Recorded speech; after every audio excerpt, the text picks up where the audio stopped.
Good evening. This is CTV News for this Thursday, November the 6th. I'm Sonia Shrivastava. And I'm Rochelle Metzger. Glad to have you with us tonight. Well, tensions were high in the Prince George's Election Board canvass room in Largo today. The District 3 school board race is still too close to call. Incumbent Amber Waller is being challenged by newcomer Denora Hernandez. Both candidates are attending the count and following the process closely while waiting for the winner to be announced. The two women shared with CTV what they would focus on if elected. One of the few things that I want to do is work on having universal pre-kindergarten programs, full-day pre-K in all the schools. I think it's one of the things that we need to focus on to make sure everybody's starting on a level playing field. Also want to have more parental engagement and specifically more community engagement. Greater community business parent business partnerships. And also we're concerned about the facilities, the state of our facilities here in Prince George's County.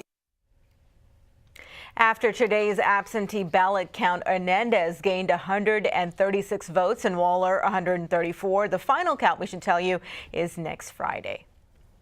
A former middle school principal is behind bars tonight, facing serious charges for allegedly assaulting a student back in September.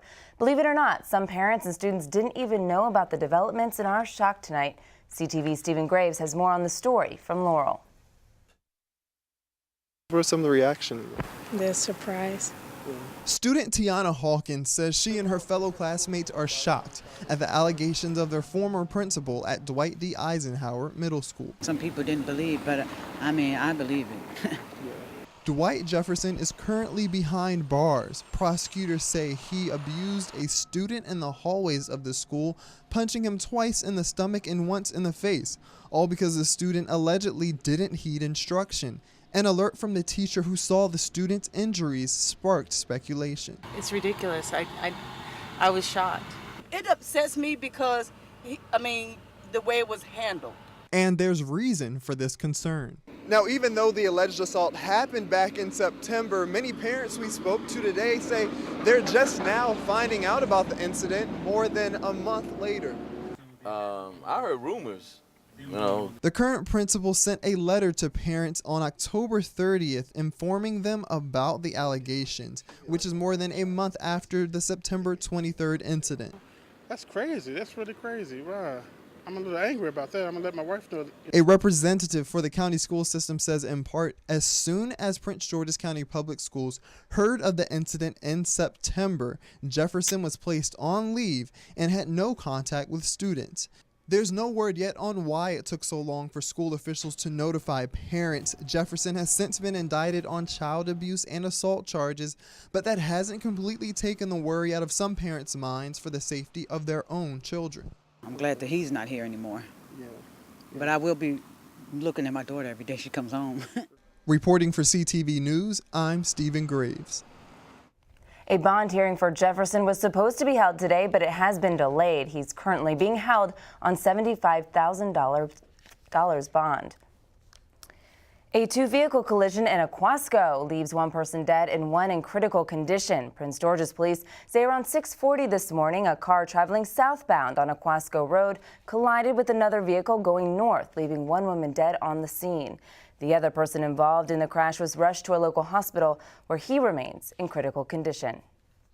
The American Civil Liberties Union has filed a friend of the court brief in the case of a Langley Park man who was shot and killed by an off-duty Prince George's police officer in 2008. That man was Manuel Espina. A jury found the officer acted maliciously when he shot and killed Espina and awarded his family $10 million, but later slashed the amount to $200,000. The ACLU says the court reasoned that awards against the government are subjected to caps. Both because it involves the most egregious kind of police misconduct, but also because it has implications for civil rights violations of all kinds and what the government is responsible for and will be held accountable for when it violates the civil rights of Maryland residents. The hearing is scheduled for January. The local business community is voicing concern about a bill under consideration by the Prince George's County Council. The legislation would restrict employers from inquiring about a job applicant's criminal record early in the hiring process.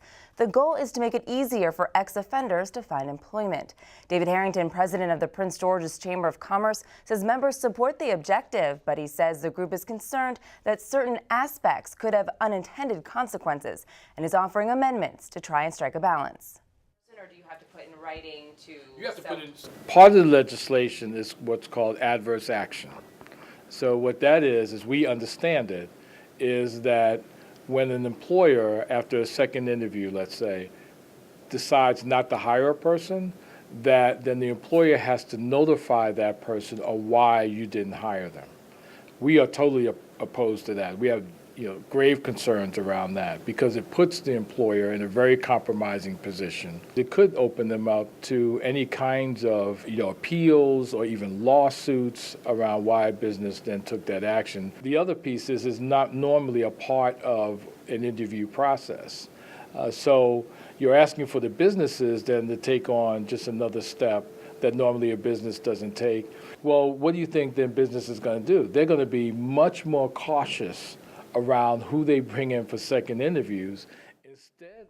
If passed, the law would be enforced by the Human Relations Commission, which would handle discrimination complaints from job seekers.